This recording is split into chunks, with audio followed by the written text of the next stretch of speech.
قادسیہ کے مشہور مارکے کے بعد مسلمانوں نے مدائن کا رخ کیا، جو سلطنت فارس کا دارالحکومت تھا، اور اس پر قابض اور متصرف ہو گئے۔ ان جنگوں نے اہل ایران کی سطوت و شوکت کو زمیں بوس کر دیا تھا۔ مدائن کی فتح کے بعد اہل ایران جلولہ کی طرف پسپا ہو گئے اور ایک جمعیت کثیر فراہم کر لی، اور چونکہ جلولہ آخری مقام تھا جس سے سلطنت فارس کے صوبوں کے راستے جدا ہوتے تھے، اس لیے اہل فارس گویا ہوئے، اگر ہم یہاں سے جدا ہوئے تو پھر کبھی اکٹھے نہ ہو سکیں گے۔ وہ مسلمانوں کی مزاحمت کے لیے مستعد اور آمادہ پیکار ہوئے۔ قیس بن حازم بیان کرتے ہیں کہ جب ہم مدائن پہنچے تو ہم نے وہاں قیام کیا، اور جو کچھ وہاں تھا اسے ہم نے تقسیم کیا، اور حضرت عمر کو اس کا 5واں حصہ بھیجا۔ اس کے بعد ہم نے مدائن کو اپنا وطن بنایا۔ اس دوران میں ہمیں یہ خبر ملی کہ مہران نے جلولہ میں اپنا لشکر جمع کر رکھا ہے اور وہاں خندق کھود دی ہے۔ حضرت سعد رضی اللہ عنہ نے حضرت عمر کو اس بارے میں تحریر کیا تو انہوں نے جواب میں یہ لکھا: ہاشم بن عتبہ کو 12,000 سپاہیوں کے لشکر کے ساتھ جلولہ بھیجو۔ اس کے ہراول دستے پر کاکان بن عمرو کو بھیجو۔ اس کے میمنہ پر سعد بن مالک اور میسرہ بن عمرو بن مالک بن عتبہ ہو۔ اس کے پچھلے حصے پر عمرو بن مرہ جہنی کو مقرر کیا جائے۔ جلولہ جنگ کا اصل سبب یہ ہے کہ اہل عجم مدائن سے بھاگ کر جلولہ پہنچے۔ یہاں سے اہل آذربائیجان، باب، اہل حبال اور فارس کے راستے الگ الگ ہو جاتے تھے، لہٰذا انہوں نے متفق ہو کر یہ کہا: لوگوں، اگر تم یہاں سے جدا ہو گئے تو پھر کبھی جمع نہ ہو سکو گے، کیونکہ یہ مقام ہمیں ایک دوسرے سے جدا کرتا ہے، اس لیے ہم سب کو مل کر عربوں کے خلاف جنگ کرنی چاہیے۔ اگر جیت ہمارے حق میں رہی تو یہ ہماری انتہائی آرزو ہے، اور اگر دوسری صورت ہوئی تو ہم اپنا فرض ادا کر سکیں گے اور دنیا کے سامنے اپنی معذرت پیش کر سکیں گے۔ یہ فیصلہ کرنے کے بعد انہوں نے خندق کھود دی اور وہاں مہران راضی کی قیادت میں جمع ہو گئے۔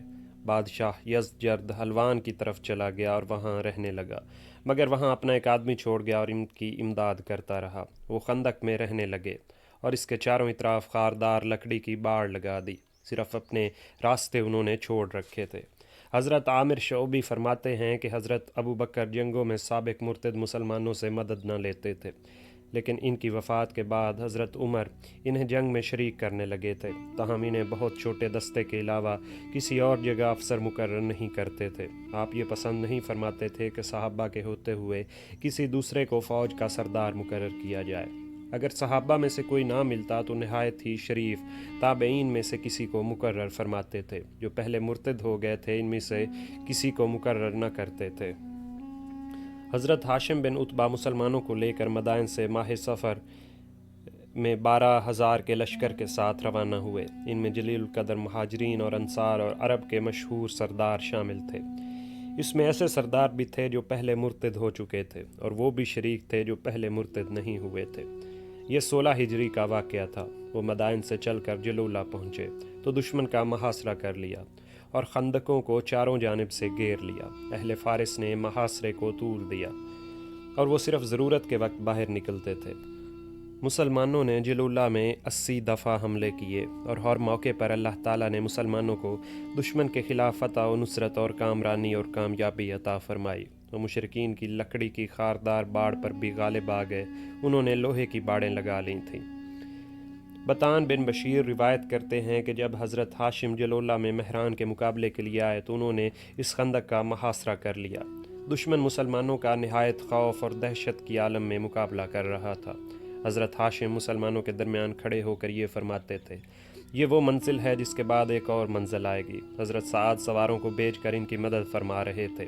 آخر کار اہل عجم مسلمانوں کے لیے مقابلے کے لیے تیار ہوئے اور جنگ کے لیے نکلے۔ حضرت ہاشم نے کھڑے ہو کر یہ فرمایا: تم اللہ کے لیے بہادری کے ساتھ جنگ کرو، تمہیں ثواب بھی ملے گا اور مال غنیمت بھی حاصل ہوگا، تم صرف اللہ کے لیے کام کرو۔ جب مقابلہ ہوا تو جنگ ہونے لگی۔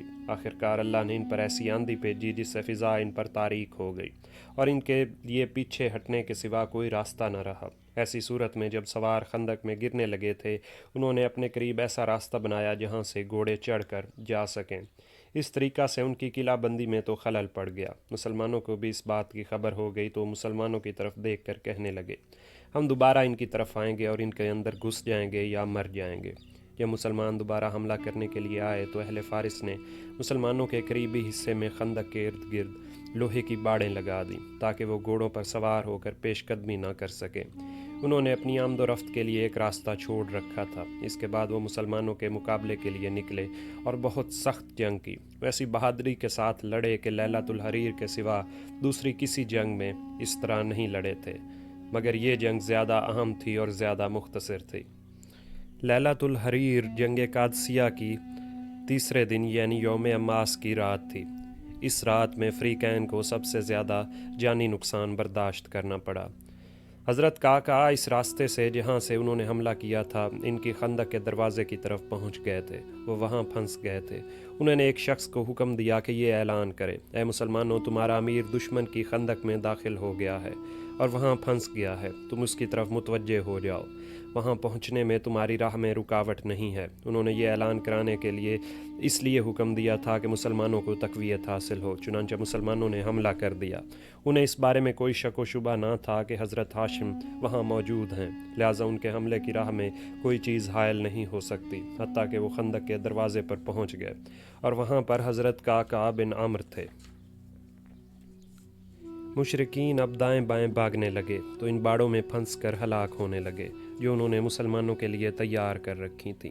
ان کے گھوڑے زخمی ہونے لگے اور وہ پیدل واپس جانے لگے۔ مسلمانوں نے ان کا تعاقب کیا، جو واپس آیا وہ نہیں بچ سکا۔ اللہ تعالیٰ نے اس دن ان کے لیے 1,00,000 آدمی قتل کر دیے اور پورا میدان جنگ اس کے سامنے اور پیچھے کا حصہ لاشوں سے اٹا پڑا تھا۔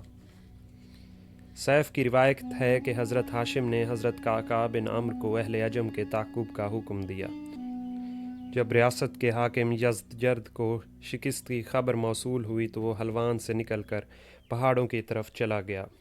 حضرت قعقاع حلوان میں آئے اور ان کے ساتھ مختلف قبائل کا لشکر تھا۔ وہ وہاں خیمہ زن ہوئے تاکہ سواد عراق اور پہاڑ کے درمیان برابر فاصلے پر رہیں۔ وہ وہیں مقیم رہے حتیٰ کہ مسلمان مدائن سے کوفہ کی طرف منتقل ہو گئے۔ جب حضرت سعد مدائن سے کوفہ آئے تو حضرت قعقاع بھی ان کے ساتھ شامل ہو گئے اور سرحد کا حاکم قباد کو مقرر کیا گیا، جس کا خاندان خراسان کا تھا۔ مسلمانوں نے جلولہ کی فتح کا حال حضرت عمر کو لکھ بھیجا اور یہ بھی لکھا کہ حضرت قعقاع حلوان میں مقیم ہیں۔ انہوں نے حضرت عمر سے اہل عجم کا تعاقب کرنے کی اجازت مانگی، انہوں نے مگر یہ بات منظور نہ کی اور فرمایا، میں چاہتا ہوں کہ سواد عراق اور ایران کے پہاڑ کے درمیان دیوار حائل ہوتی تاکہ نہ ایرانی ہماری طرف آتے اور نہ ہم ان کے علاقوں میں جاتے۔ ہمارے لیے سواد عراق کا دیہاتی علاقہ کافی ہے۔ میں مال غنیمت حاصل کرنے پر مسلمانوں کی سلامتی کو ترجیح دیتا ہوں۔ جب حضرت ہاشم نے حضرت قعقاع کو دشمن کے تعاقب کے لیے روانہ کیا تو انہوں نے مہران ایک ایرانی سردار کو پکڑ لیا۔ انہوں نے فیروزان کو بھی پکڑنا چاہا مگر وہ پہاڑوں میں گھس کر محفوظ ہو گیا اور اپنا گھوڑا چھوڑ گیا۔ حضرت قعقاع رضی اللہ عنہ گرفتار شدہ لونڈیاں بھی ملیں، ان کو حضرت ہاشم کے پاس بھیج دیا گیا۔ چنانچہ جب مال غنیمت تقسیم کیا گیا تو اس ضمن میں وہ لونڈیاں بھی تقسیم کی گئیں۔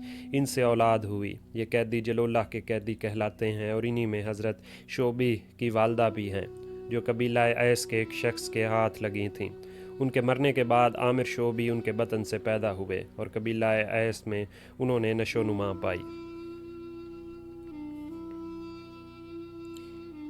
جب جلولہ کا مال غنیمت تقسیم کیا گیا تو ہر سوار کو 9,000 کی رقم ملی اور 9 مویشی بھی ہر ایک کے حصے میں آئے۔ حضرت ہاشم خمس کا مال لے کر حضرت سعد کے پاس واپس آئے۔ حضرت شعبی روایت کرتے ہیں کہ اللہ نے مسلمانوں کو اہل عجم کا مال غنیمت اور مویشی دلوائے۔ وہ بہت کم مال لے کر بھاگے۔ اس مال کی تقسیم کے ذمہ دار حضرت سلمان بن ربیعہ تھے۔ انہی کے سپرد مال کا جمع اور قبضے کرنا تھا اور وہی اس کی تقسیم کے ذمہ دار تھے۔ انہوں نے عرب سلمان الخیل بھی کہتے ہیں کیونکہ وہ ان کی تقسیم کرتے تھے۔ جنگ جلولہ میں بھی ہر سوار کو اسی قدر حصہ ملا جس قدر مدائن میں تھا۔ ایک دوسرے سلسلہ کی روایت کے مطابق حضرت شعبی فرماتے ہیں کہ جنگ جلولہ میں جو مال لوگوں میں تقسیم کیا گیا تھا وہ 3 کروڑ تھا اور اس کا خمس 60 لاکھ تھا۔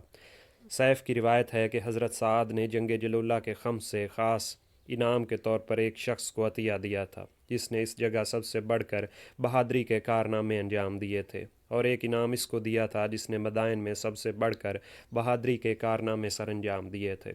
حضرت سعد نے خمس میں سے چاندی، برتن، کپڑے، قزائی ابن عمر کے ہاتھ بھجوائے اور جنگی قیدیوں کو ابو مفرز الاسود کے ساتھ روانہ کیا۔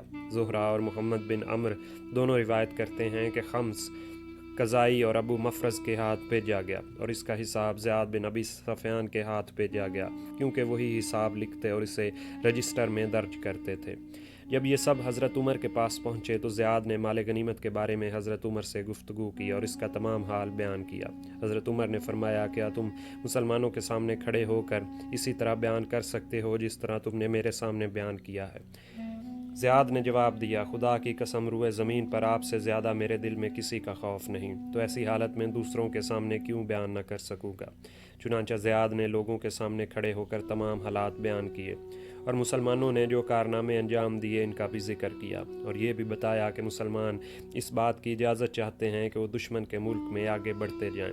حضرت عمر نے اس تقریر کا سن کر فرمایا، یہ بڑا فصیح مقرر ہے۔ اس پر اس نے ایک شعر کہا، ہماری فوج نے اپنے کارناموں کی وجہ سے ہماری زبان کو کھولا ہے۔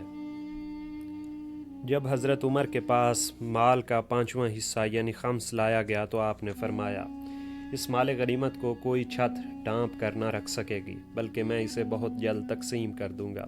حضرت عبد الرحمن بن عوف اور حضرت عبداللہ بن ارقم مسجد کے صحن میں اس مال کی رات بھر حفاظت کرتے رہے۔ جب صبح ہوئی تو حضرت عمر لوگوں کے ساتھ مسجد میں آئے اور مال غنیمت پر سے چادریں اٹھائیں تو آپ نے یاقوت، زبرد اور جواہرات دیکھے۔ انہیں دیکھ کر آپ رونے لگے۔ حضرت عبد الرحمن بن عوف نے پوچھا، اے امیر المومنین، آپ کیوں روتے ہیں؟ خدا کی قسم یہ تو شکر کا مقام ہے۔ حضرت عمر نے فرمایا، خدا کی قسم مجھے اس بات پر رونا آتا ہے کہ اللہ جس قوم کو یہ مال عطا کرتا ہے اس میں باہمی بغض حسد پیدا ہو جاتا ہے، اور جب ان میں بغض اور حسد پیدا ہو جاتا ہے تو ان میں خانہ جنگی شروع ہو جاتی ہے۔ حضرت عمر کو قادسیہ کے خمس کے بارے میں بھی دقت پیش ہوئی، یہاں تک کہ آپ نے اس مال غنیمت کو ان کے باشندوں میں تقسیم کر دیا۔ اسی طرح آپ نے جنگ جلولہ کا خمس بھی قادسیہ کے خمس کی طرح مسلمانوں کے مشورے اور اتفاق رائے سے تقسیم کیا۔